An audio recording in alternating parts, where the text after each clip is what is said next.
नमस्कार। दोपहर समाचार में आपका स्वागत है।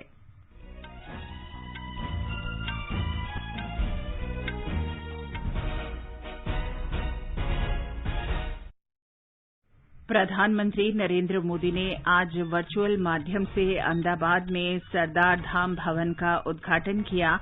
सरदार धाम चरण 2 कन्या छात्रालय की आधारशिला भी रखी। प्रधानमंत्री ने कहा, 9/11 की तारीख मानवता पर हमले के लिए जानी जाती है। World trade centre twin towers पर 9/11 हमले की आज 20वीं बरसी है। राष्ट्रपति रामनाथ कोविंद ने प्रयागराज में राष्ट्रीय विधि विश्वविद्यालय की आधारशिला रखी। भारत और ऑस्ट्रेलिया की 2+2 मंत्री स्तरीय वार्ता आज नई दिल्ली में आयोजित हुई। इस वार्ता के एजेंडा में पारस्परिक हित के द्विपक्षीय, क्षेत्रीय और वैश्विक मुद्दों की एक श्रृंखला शामिल। देश में अब तक 73 करोड़ 5 लाख से अधिक कोविड रोधी टीके लगाए गए। राष्ट्रीय राजधानी क्षेत्र में भारी बारिश, पिछले 46 साल में अब तक की सर्वाधिक वर्षा रिकॉर्ड की गई। तालिबान ने अफगानिस्तान में अपनी नवगठित अंतरिम सरकार का उद्घाटन समारोह रद्द किया और अमेरिकी ओपन टेनिस टूर्नामेंट में नोवाक जोकोविच ने Tokyo Olympic champion Alexander Zverev को हराया। फाइनल मुकाबला दूसरी वरीयता प्राप्त डेनियल मेदवेदेव के साथ होगा।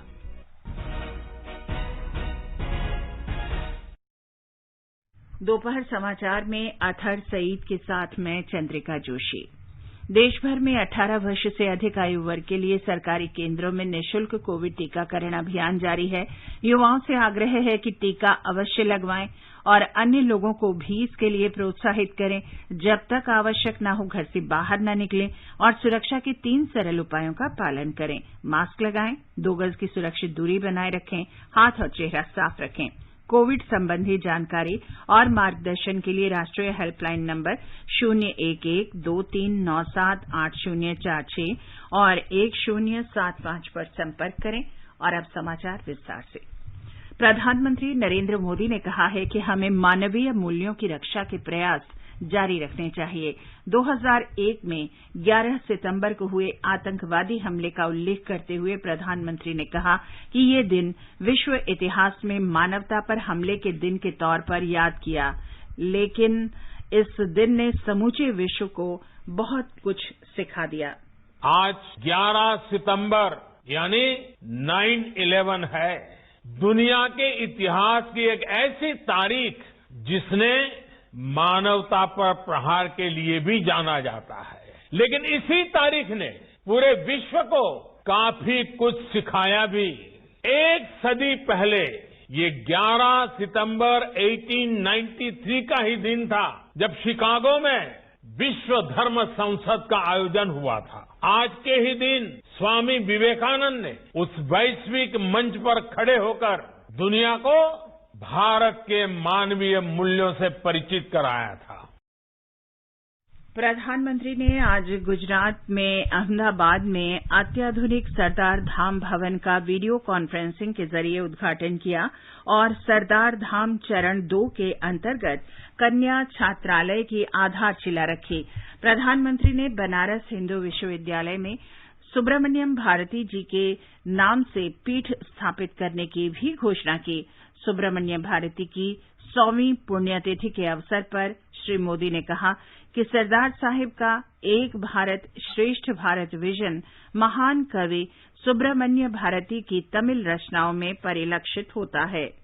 आज इस अवसर पर मैं एक महत्वपूर्ण घोषणा भी कर रहा हूं। बनारस हिंदू यूनिवर्सिटी में सुब्रमण्यम भारती जी के नाम से एक चेयर स्थापित करने का निर्णय किया गया है। तमिल स्टडीज, तमिल भाषा समृद्ध भाषा है, विश्व की सबसे पुरातन भाषा है और हम सभी हिंदुस्तानियों के लिए गर्व की बात है। तमिल स्टडीज पर Subramaniam Bharati chair Banaras Hindu university BHU के फैकल्टी ऑफ आर्ट्स में स्थापित होगी। प्रधानमंत्री ने कहा कि पाटीदार समाज व्यापार, कुशलता और सामुदायिक सेवा के लिए जाना जाता है। स्किल इंडिया मिशन भी देश की बड़ी प्राथमिकता है। इस मिशन के तहत लाखों युवाओं को अलग अलग स्किल सीखने का अवसर मिला है, वो आत्मनिर्भर बन रहे हैं। नेशनल अप्रेंटिसशिप प्रमोशन स्कीम के तहत युवाओं को पढ़ाई के साथ साथ स्किल डेवलपमेंट का अवसर भी मिल रहा है और उनकी आमदनी भी हो रही है। मानव कल्याण योजना और ऐसी ही दूसरी अनेकों योजनाओं के जरिए गुजरात खुद भी इस दिशा में तेजी से प्रयास कर रहा है। इस अवसर पर गुजरात के मुख्यमंत्री विजय रूपाणी ने कहा कि सरदार धाम परियोजना सरदार पटेल के संगठित भारत के स्वप्न का प्रतीक है और इससे गुजरात के युवाओं के सपने और आकांक्षाएं पूरी करने में मदद मिलेगी।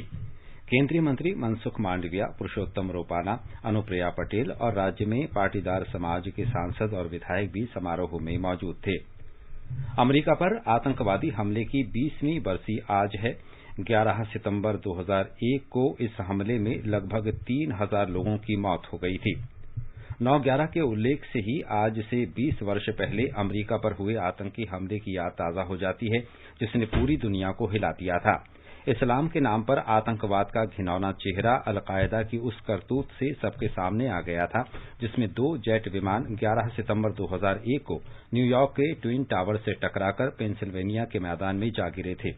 आइए आतंकी हमले का विवरण जानते हैं।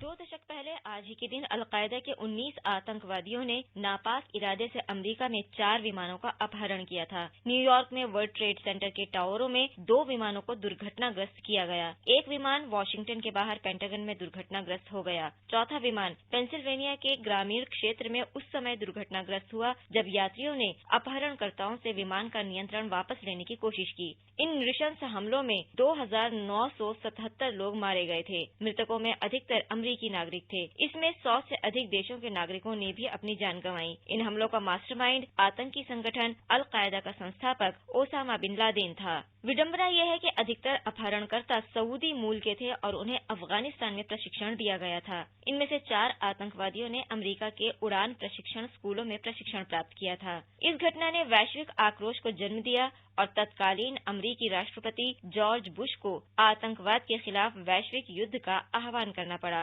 कार्रवाई स्थायी आजादी के अंतर्गत अमेरिकी सैनिकों को अफगानिस्तान भेजा गया और काबुल में तत्कालीन शासन समाप्त हो गया तथा आतंकवाद का सफाया हो गया। 2 मई 2011 को ओसामा बिन लादेन को पाकिस्तान के एबटाबाद में मार गिराया गया। 20 वर्ष में वैश्विक समुदाय के ठोस कदमों से आतंकवादियों के नापाक मंसूबों का पर्दाफाश हुआ और आतंकवाद के खतरे को जड़ से समाप्त करने की आवश्यकता को बल मिला। अतुल तिवारी की रिपोर्ट के साथ समाचार कक्ष से नईम अख्तर। विदेश मंत्री डॉक्टर एस जयशंकर ने कहा है कि भारत ऑस्ट्रेलिया 2+2 पहली मंत्री स्तरीय बैठक रचनात्मक रही। नई दिल्ली में हुई बैठक में उद्घाटन संबोधन में डॉक्टर जयशंकर ने कहा कि दोनों देशों को समान विचारधारा वाले देशों से समुचित तालमेल करके भारत प्रशांत क्षेत्र में शांति, स्थिरता और समृद्धि लाने की पक्की व्यवस्था करनी चाहिए। बैठक में भारतीय प्रतिनिधि मंडल का नेतृत्व रक्षा मंत्री राजनाथ सिंह और विदेश मंत्री डॉक्टर एस जयशंकर ने तथा ऑस्ट्रेलियाई प्रतिनिधि मंडल का नेतृत्व वहां के विदेश मंत्री मॉरिस पायने और रक्षा मंत्री पीटर डटन ने किया। बैठक में द्विपक्षीय, क्षेत्रीय और आपसी हित के अंतर्राष्ट्रीय मामलों पर विचार विमर्श हुआ। राष्ट्रपति रामनाथ कोविंद ने कहा है कि केंद्र और राज्य सरकारें देश में न्यायिक व्यवस्था की बेहतरी के लिए न्यायपालिका के साथ मिलकर काम कर रही हैं।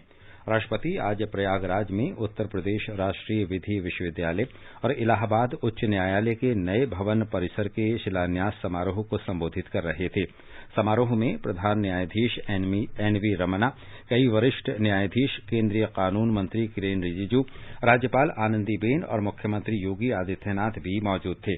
इस अवसर पर आयोजित समारोह को संबोधित करते हुए राष्ट्रपति ने कहा कि महिलाओं में आमतौर पर न्यायिक विवेक के साथ अपनी गतिविधियों को करने की भी प्रवृत्ति होती है, इसलिए हमें अदालतों में महिलाओं की संख्या बढ़ानी होगी। हम सब लोग जानते हैं कि न्यायपालिका में महिलाओं की भागीदारी का एक नया इतिहास रचा गया। मैंने उच्चतम न्यायालय में 3 महिला न्यायाधीशों सहित 9 न्यायाधीशों की नियुक्ति को स्वीकृति प्रदान की। आज उच्चतम न्यायालय में नियुक्त कुल 33 न्यायाधीशों में 4 महिला न्यायाधीशों की उपस्थिति न्यायपालिका के इतिहास में आज तक की सर्वाधिक संख्या है। इन नियुक्तियों में भविष्य में एक महिला चीफ जस्टिस ऑफ इंडिया बनने का मार्ग भी प्रशस्त हुआ है। सही मायने में न्यायपूर्ण समाज की स्थापना तभी संभव होगी जब अन्य क्षेत्रों सहित देश की न्याय व्यवस्था में भी महिलाओं की भागीदारी बढ़ेगी।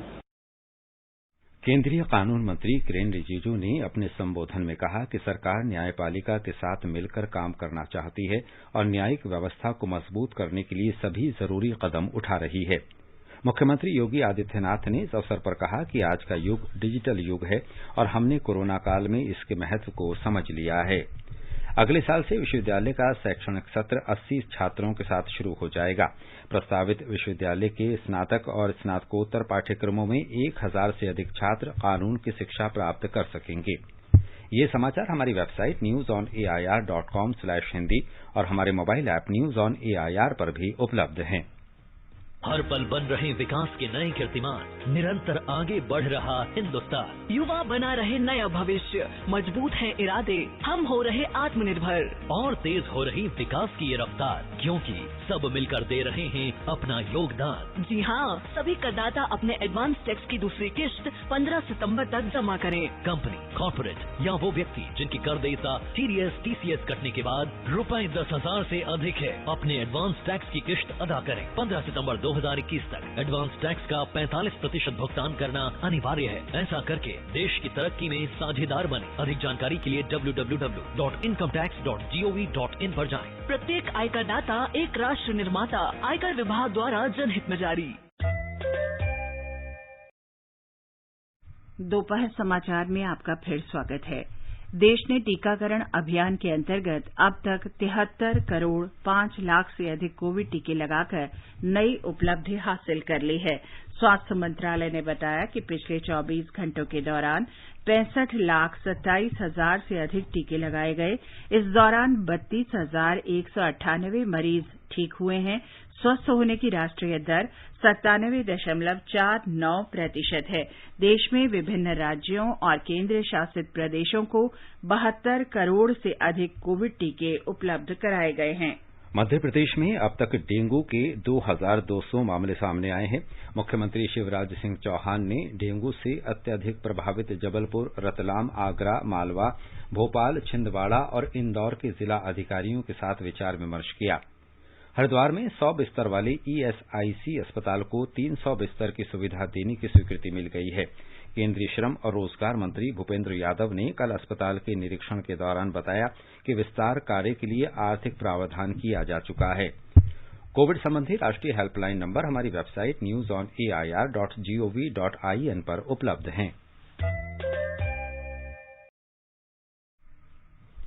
समाचारों के अनुसार अफगानिस्तान में तालिबान ने अपनी नवगठित अंतरिम सरकार के उद्घाटन समारोह को रद्द कर दिया है।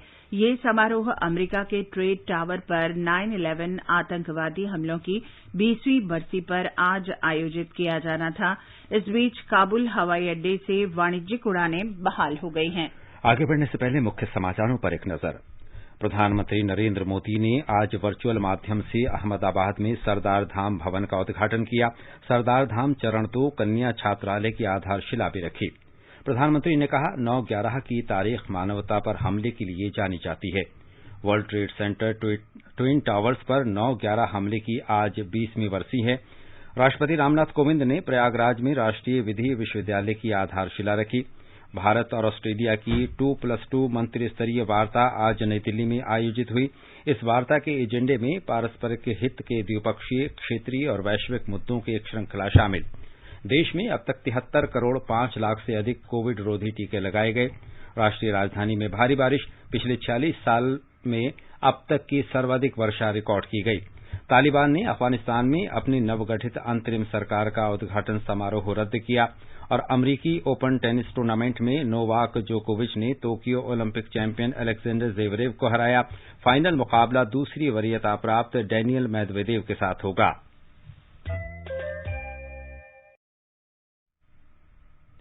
राष्ट्रीय राजधानी क्षेत्र और दिल्ली में आज भारी बारिश हुई। दिल्ली में 1000 मिलीमीटर से अधिक वर्षा रिकॉर्ड की गई, जिस कारण ऑरेंज अलर्ट जारी कर दिया गया है। इस वर्षा ने 46 वर्षों का रिकॉर्ड तोड़ दिया। मौसम विभाग के अनुसार गुरुग्राम, नोएडा, फरीदाबाद, करनाल और मानेसर सहित दिल्ली और आसपास के अधिकांश स्थानों पर मध्यम से तेज वर्षा रिकॉर्ड की गई। अब एक नजर आज के मौसम पर। मुंबई, चेन्नई और कोलकाता में बादल छाए रहने और हल्की से मध्यम वर्षा की संभावना है। तापमान 28 से 35 डिग्री सेल्सियस तक रह सकता है। उत्तरी भारत में जम्मू, श्रीनगर, गिलगित और मुजफ्फराबाद में गरज के साथ बारिश होने की संभावना है। वहीं लेह में आंशिक तौर पर बादल छाए रहेंगे। न्यूनतम तापमान 9 डिग्री रिकॉर्ड किया गया और अधिकतम तापमान 26 डिग्री सेल्सियस तक जा सकता है। गिलगित में न्यूनतम तापमान 14 डिग्री सेल्सियस रहा और अधिकतम 35 डिग्री सेल्सियस तक जा सकता है।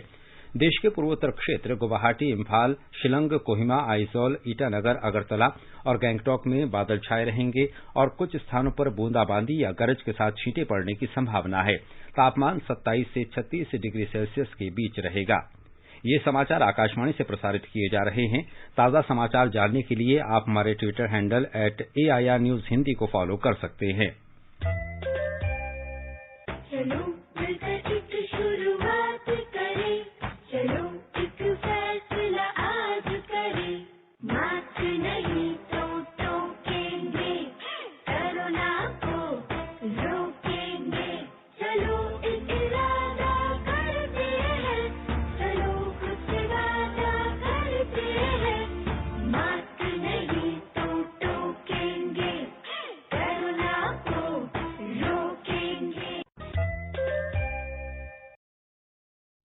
ये आकाशवाणी है। नोवाक जोकोविच अमरीकी ओपन टेनिस टूर्नामेंट के पुरुष सिंगल्स फाइनल में पहुंच गए हैं। उन्होंने सेमीफाइनल में अलेक्जेंडर ज़वेरेव को 4-6, 6-2, 6-4, 4-6, 6-2 से हरा दिया। फाइनल में उनका मुकाबला रूस के दानिल मेदवेदेव से होगा। स्वतंत्रता आंदोलन के वे शब्द, नारे और कविताएं जिन्होंने आजादी के दीवानों में उत्साह का संचार करने का काम किया, ऐसे शब्दों और लेखन से आकाशवाणी समाचार की विशेष प्रस्तुति धरोहर में नई पीढ़ी को परिचित कराया जाता है। धरोहर कार्यक्रम हमारे परिक्रमा कार्यक्रम के अंतर्गत प्रत्येक सोमवार को शाम 4:45 बजे प्रसारित किया जाता है।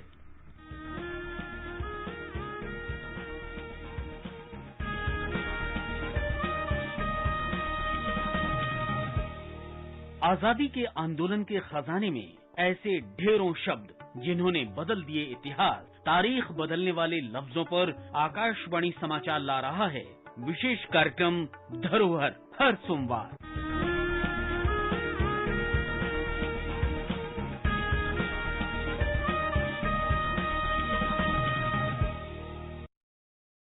आजादी का अमृत महोत्सव के अंतर्गत आइए अब सुनते हैं आकाशवाणी की विशेष प्रस्तुति आजादी का सफर। आजादी का अमृत महोत्सव।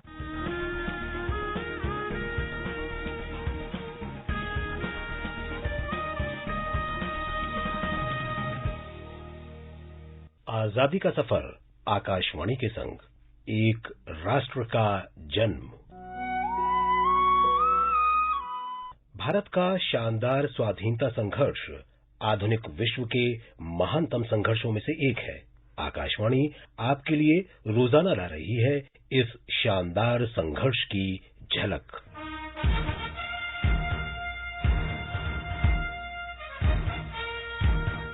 मानवता के इतिहास में ऐसे उदाहरण दुर्लभ ही होंगे जहां किसी व्यक्ति के आरंभिक शब्दों ने दुनिया को इतना रोमांचित किया हो जितना शिकागो विश्व धर्म संसद में 11 सितंबर 1893 को स्वामी विवेकानंद के क्रांतिकारी भाषण ने किया था। Sisters and brothers of America, it fills my heart with joy unspeakable to rise in response to the warm and cordial welcome which you have given us.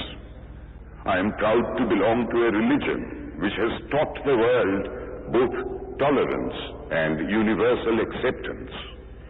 We believe not only in universal toleration, but we accept all religions as true. I am proud to belong to a nation which has sheltered the persecuted and the refugees of all religions and all nations of the earth. Sisters and brothers of America से शुरू हुए उस भाषण ने न सिर्फ अलग राष्ट्र और धर्म के व्यक्ति के रूप में स्वामी जी की प्रतिष्ठा के बीच अंतर को दूर कर दिया, बल्कि श्रोताओं को ये अनुभव भी कराया कि वे ऐसे व्यक्ति को सुन रहे हैं जो सचमुच उन्हें सार्वभौमिक भाईचारे का मार्ग दिखा सकता है। 11 से 27 सितंबर 1893 के बीच स्वामी विवेकानंद ने शिकागो में 6 व्याख्यान दिए। उन्होंने कहा था कि मुझे ऐसे धर्म से संबंधित होने पर गर्व है जिसने विश्व को सहिष्णुता और स्वीकृति सिखाई। हम न केवल सार्वभौम सहिष्णुता में विश्वास करते हैं, बल्कि हम ये भी स्वीकार करते हैं कि सभी धर्म सत्य हैं। मुझे ऐसे राष्ट्र का नागरिक होने पर गर्व है जिसने धरती के सभी धर्मों और सभी राष्ट्रों के उत्पीड़ित और शरणार्थियों को शरण दी है। दुनिया भर के नेता स्वामी जी के अनुकंपा, बंधुत्व, सहिष्णुता और स्वीकृति जैसे जीवन मूल्यों का उल्लेख करते रहे हैं। जब स्वामी जी भारत वापस आए तो तमिलनाडु में रामनाथपुरम के राजा ने उनका भव्य स्वागत किया। उन्होंने ही स्वामी जी की शिकागो यात्रा प्रायोजित की थी।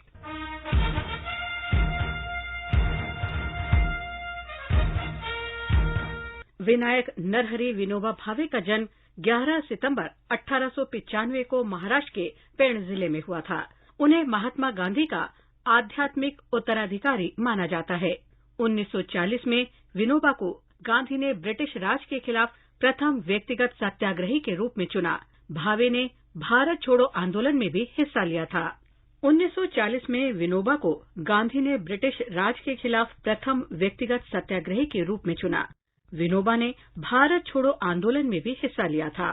स्वतंत्रता के बाद विनोबा भावे ने सर्वोदय आंदोलन शुरू किया।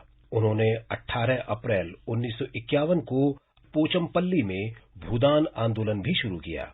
उन्होंने पूरे भारत का भ्रमण किया और लोगों से भूमि दान करने का आग्रह किया ताकि उसे भूमिहीन गरीबों में बांटा जा सके। उन्होंने गो हत्या के विरोध में भी आंदोलन चलाया।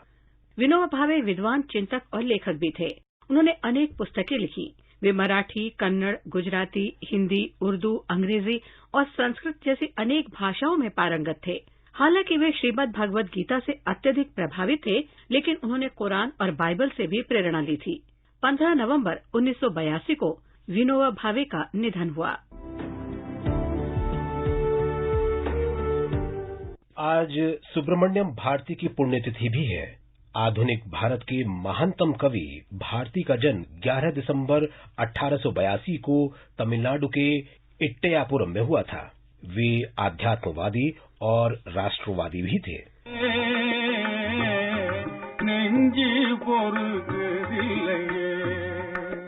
भजनों से लेकर राष्ट्रवादी लेखन तक, भगवान और मनुष्य के बीच संबंध पर चिंतन मनन से लेकर रूसी और फ्रांसीसी क्रांति पर गीतों तक भारती ने विविध विषयों पर कलम चलाई।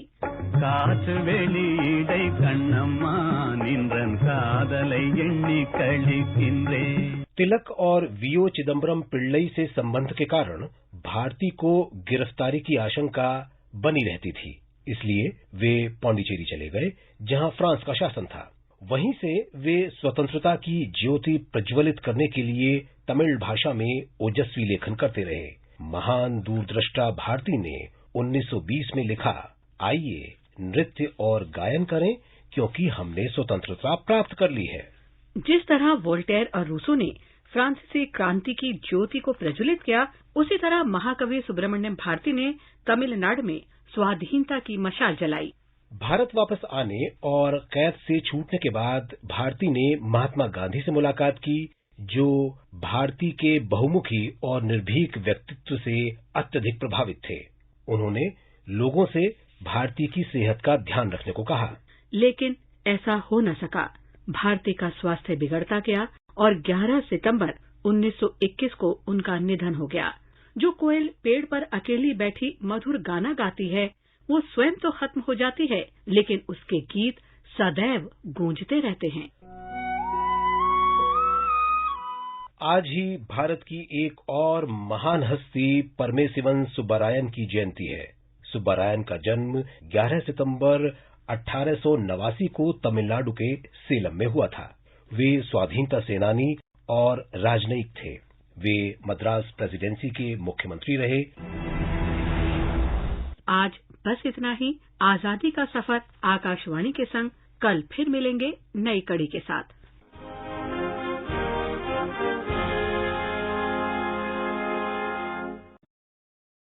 आकाशवाणी समाचार सुनते रहें और आजादी का अमृत महोत्सव में हमारे साथ शामिल रहें।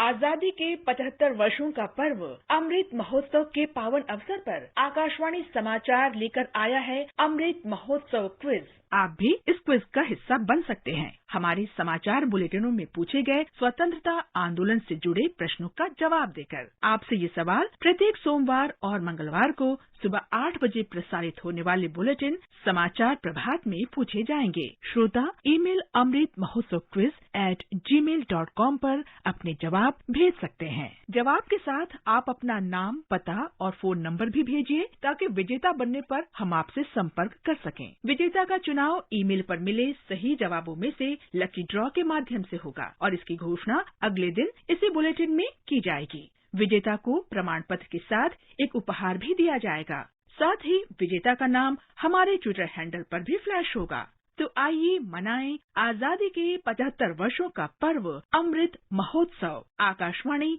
समाचार के साथ।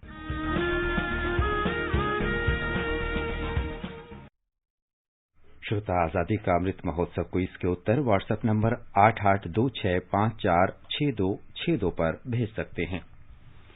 केंद्रीय नागरिक उड्डयन मंत्री ज्योतिरादित्य सिंधिया ने तेलंगाना के विकाराबाद में मेडिसिन्स फ्रॉम द स्काई योजना का शुभारंभ किया। इसके अंतर्गत वैक्सीन और अन्य औषधियां ड्रोन के जरिए प्राथमिक स्वास्थ्य केंद्रों तक पहुंचाई जाएंगी। मेडिसिन्स फ्रॉम द स्काई योजना तेलंगाना सरकार की पहल पर सूचना प्रौद्योगिकी विभाग ने विश्व आर्थिक मंच, नीति आयोग, हेल्थनेट ग्लोबल के सहयोग से चलाई जाएगी। प्रधानमंत्री नरेंद्र मोदी ने कृषि त्योहार नुआखाई जुहार के अवसर पर लोगों को बधाई दी है। श्री मोदी ने एक ट्वीट में कहा कि इस अवसर पर हम अपने परिश्रमी किसानों के प्रयासों और राष्ट्र निर्माण में उनकी भूमिका की सराहना करते हैं। उन्होंने सभी के अच्छे स्वास्थ्य और संपन्नता की कामना की।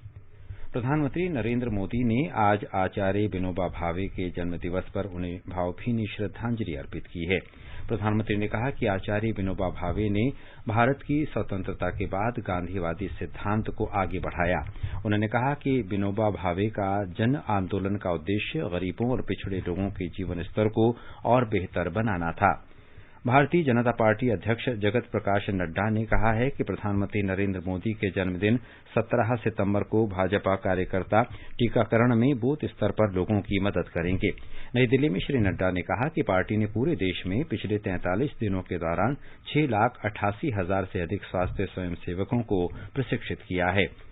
विदेश राज्य मंत्री मीनाक्षी लेखी कल से पुर्तगाल और स्पेन की सरकारी यात्रा पर जा रही हैं। सुश्री लेखी पुर्तगाल के सहकारिता और अंतर्राष्ट्रीय मामलों के मंत्री फ्रांसिस्को आंद्रे के साथ 3 दिन तक आपसी हित के मुद्दों पर बातचीत करेंगी। वे पुर्तगाल के विदेश मंत्री, संस्कृति मंत्री और अन्य विशिष्ट व्यक्तियों से भी मिलेंगी। केरल सरकार ने उच्चतम न्यायालय में हलफनामा दायर कर अनुरोध किया है कि राज्य में 11वीं की परीक्षा ऑफलाइन कराने की अनुमति दी जाए। परीक्षा के दौरान कोविड के दिशा निर्देशों का सख्ती से पालन किया जाएगा। और अंत में मुख्य समाचार एक बार फिर। प्रधानमंत्री नरेंद्र मोदी ने आज वर्चुअल माध्यम से अहमदाबाद में सरदार धाम भवन का उद्घाटन किया। सरदार धाम चरण 2 कन्या छात्रालय की आधारशिला भी रखी। प्रधानमंत्री ने कहा 9/11 की तारीख मानवता पर हमले के लिए जानी जाती है। World trade centre twin towers पर 9/11 हमले की आज 20वीं बरसी है। राष्ट्रपति रामनाथ कोविंद ने प्रयागराज में राष्ट्रीय विधि विश्वविद्यालय की आधारशिला रखी।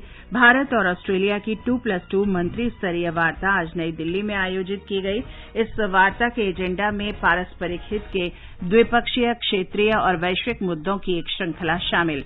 देश में अब तक 73 करोड़ 5 लाख से अधिक कोविड रोधी टीके लगाए गए। राष्ट्रीय राजधानी क्षेत्र में भारी बारिश, पिछले 46 साल में अब तक की सर्वाधिक वर्षा रिकॉर्ड की गई।